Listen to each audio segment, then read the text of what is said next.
Okay, welcome back to members of 121 Community Church in Grapevine, Texas, in our new study in Nature and Values by Edgar Sheffield Brightman, published in 1945.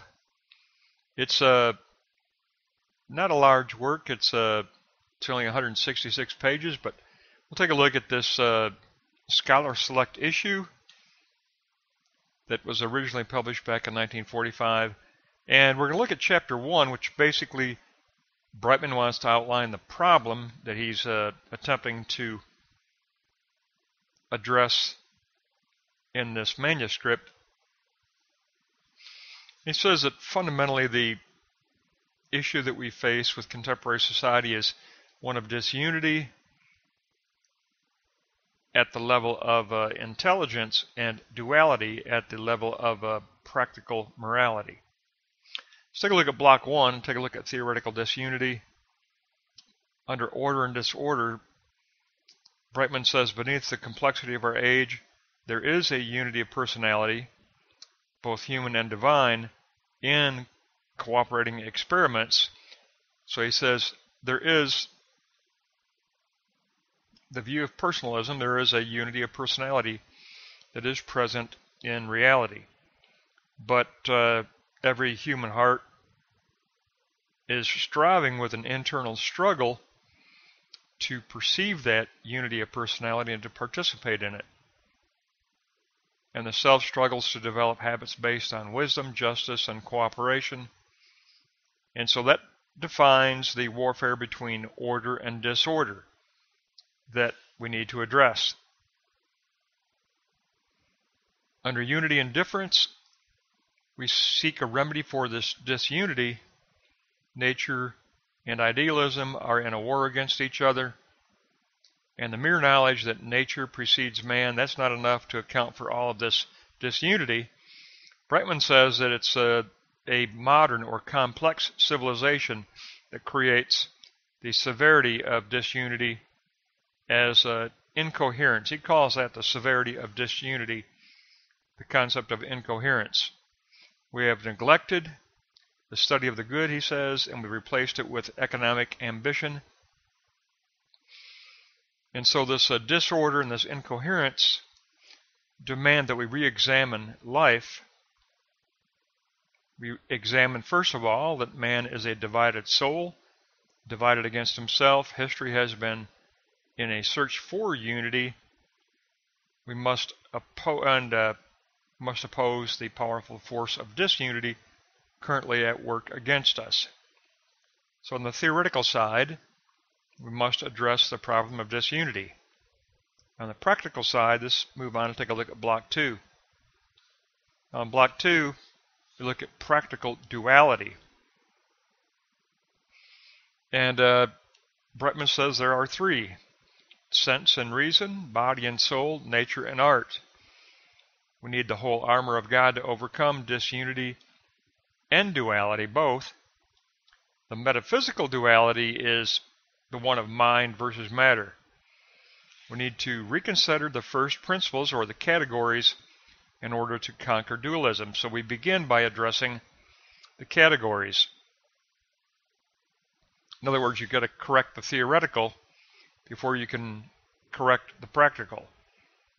So we have to actually reconsider the first principles, the theoretical categories, in order to conquer the practical consequences of dualism. Now, under first principles, we address the dualism of fact and value, being and obligation. But Brightman says what is cannot be independent of what ought.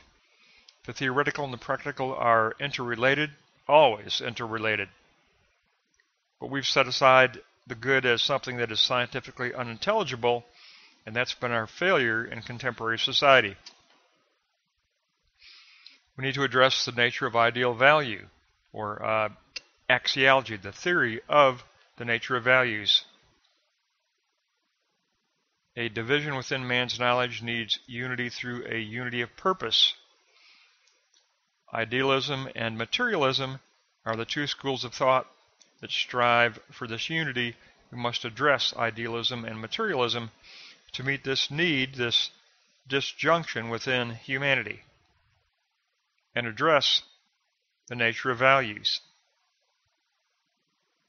But we can't separate that from the need to also reevaluate first principles. So Brightman's telling us that the two go together. We have to address, of course, the nature of values, but we have to address the fundamental categories also. So if you look at block 3, theoretical disunity and practical dualism equals an emerging need and an emerging awareness of a secular and a theological monism. There has been a tendency toward monism. Common laws do prevail. That's brought up this interest in monism. And there must be some common meaning which we can posit. The historical attempts at monism: Aquinas posited God as unifying substance. Hegel posited synthesis through negation in his system. The Reformation posited a healing of the breach of conscience. So they addressed the subjective level, the breach of conscience in humanity from an oppressive Catholic Church. Now, under religious attempts at monism, Brightman says the Pilgrim Fathers sought unity within the soul by separating from the English Church. He says Campanella of Italy posited unity between the truth in nature and the truth in Scripture. But we must overcome the dualisms of mind and matter at the theoretical level and fact and value at the practical level to address our problems. We have to address both schools of thought, idealism and materialism, to address this theoretical and practical side of the issue that faces us. So clearly defines here what we have. Chapter 1 is almost an introductory chapter. It serves really as an introduction that kind of tells us that the issue we must face, even if we begin with saying we're going to discuss nature and values, we can't begin there. We have to begin at first principles. We have to begin at metaphysics. And of course he learned that, from Gordon Parker Bown, his teacher. But Brightman says we have to begin with the metaphysical, or block 1, the theoretical disunity that is currently a problem in contemporary society. And that means we have to address the forces of disunity that have created this fragmentation at the metaphysical level. And that means we have to address categories before we address value concepts. But from there, Brightman says, yes, we do move to the area of the ethical in block 2. Remember Gordon Parker Bown, his overarching triad was metaphysics, ethics, and theism.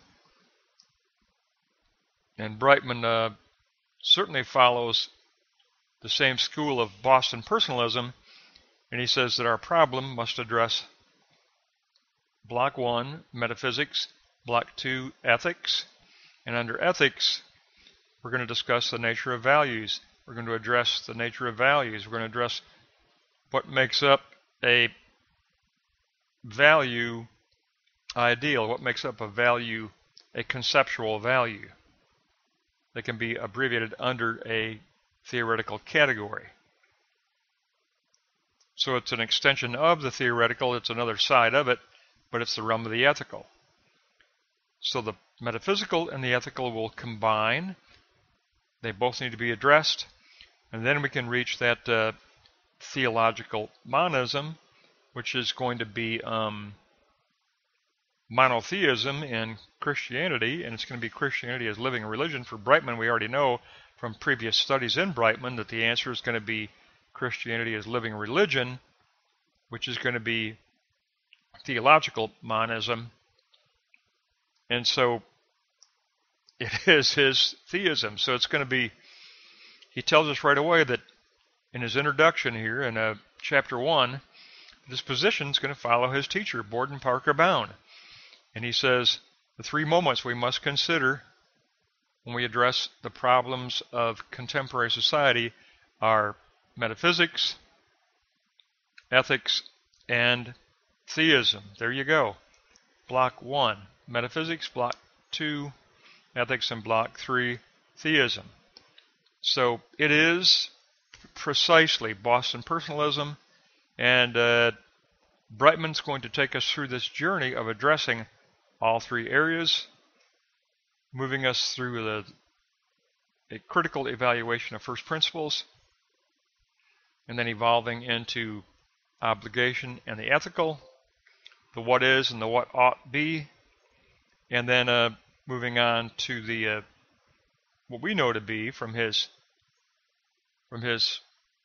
philosophy of religion, moving on to theism as living religion in Christianity. So he gives us a great introduction. He gives us an overarching triad. So your recall triad, you could simply say, is going to be metaphysical disunity, ethical duality, and theistic monism. That's your recall triad. Metaphysical disunity, ethical duality, and theological theism. And specifically, Christian theism is what Brightman's going to posit, just as Borden Parker Bound did. But it is the same triad. It's metaphysics, ethics, and theism. Metaphysics, ethics, and theism. We've just concluded our study of the Borden Parker Bound trilogy. We've studied all three of his major works in metaphysics, ethics, and theism.